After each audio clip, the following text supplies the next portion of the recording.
Talking about recessions, but of course, when I talk to people and ask them about their business, they seem to think their business is okay. So everyone here seems to think the other person has a problem. Mild recession, slightly down for a couple of quarters and then back to slightly up and then more normal in 24 and into 25. I don't think that we are too deep into recession so far.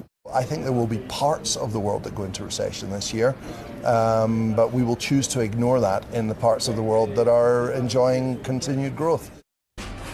Recession is a word heard around the Alps and Davos, and those were just some of the voices we've heard from so far, warning that a recession could be coming this year. Now let's get back on the ground in Davos, Switzerland, where Julie Hyman and Brian Sazi are standing by. You guys look great, if not a little frigid, but how are things there? Well, not bad, Jared. No, we're not frigid. So it's a little cool out here, but all things are going well. Maybe actually a lot better than what we're hearing from executives here in terms of how their businesses are going and the economy. A lot of executives, like we just talked to, you saw on the tape right there, focused on recession, planning for recession in some cases. We just talked to KPMG, U.S. CEO, looking at a lot of companies potentially looking to restructure their business.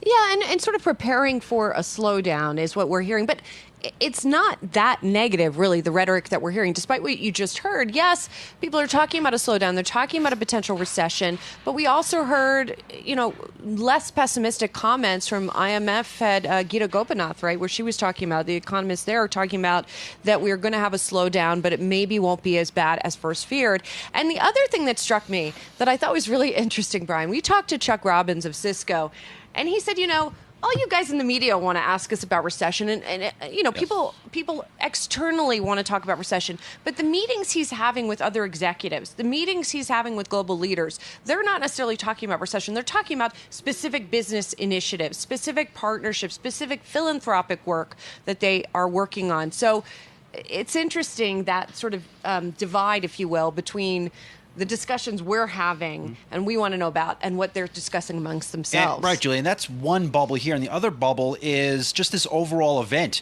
You're hearing news and you have investors on the Yahoo Finance platform right now seeing or waking to news of Microsoft laying off 10,000 people. I look down the promenade, I see Salesforce recently laid off almost 10,000 people of its, that's Amazon, 10,000 people. They have an installation here, 20,000 layoffs alone from the two big tech companies on this promenade here at the World Economic Forum.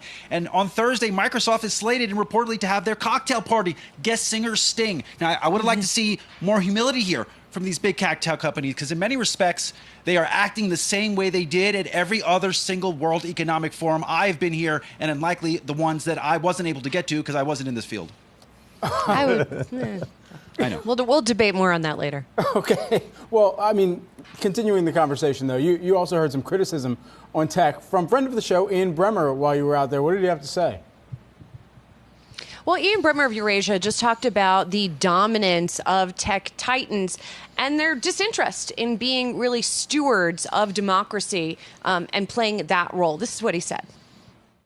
That's Elon Musk, that's Jeff Bezos, that's Mark Zuckerberg, it's all these people. But the fact is that those people worth hundreds of billions of dollars also, at the same time, have literally no interest or conception in their role as stewards for civil society and American democracy. That is the different sides of the absolute same coin. And all of America's lionizing free markets and capitalism has also led to a vastly more dysfunctional democratic process, because these companies are inadvertently, but nonetheless, aligning with business models that destroy democracy.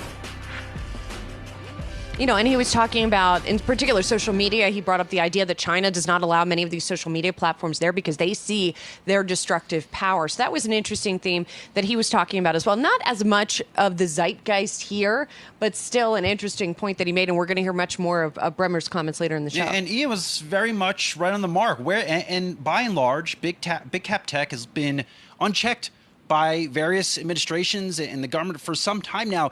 And guess what? Newsflash to these folks in government: the next wave of AI and AI intelligence is coming. And we've talked to a lot of executives here that this could be a job killer. We've got to sample some apps here and what they could and may or may not do, and they're absolutely mind-blowing. One of my thoughts among many is, well, wow, that's going to be, we're going to need probably fewer workers at XYZ company. I want to circle back to something you were talking about before, just real quick, which, all these layoffs that we're talking about and the disconnect between that and the obvious spending that's happening here. Optically, yes, but from a real perspective, if you look at how much they might be spending here on the promenade and really realistically how many jobs that's equal to, we're not talking about a lot, but it's an optics issue rather than a real, how are they allocating the spending issue. We also know they're not cutting jobs across the board. They're cutting them in areas where they overhired or that they don't think are going to grow as much.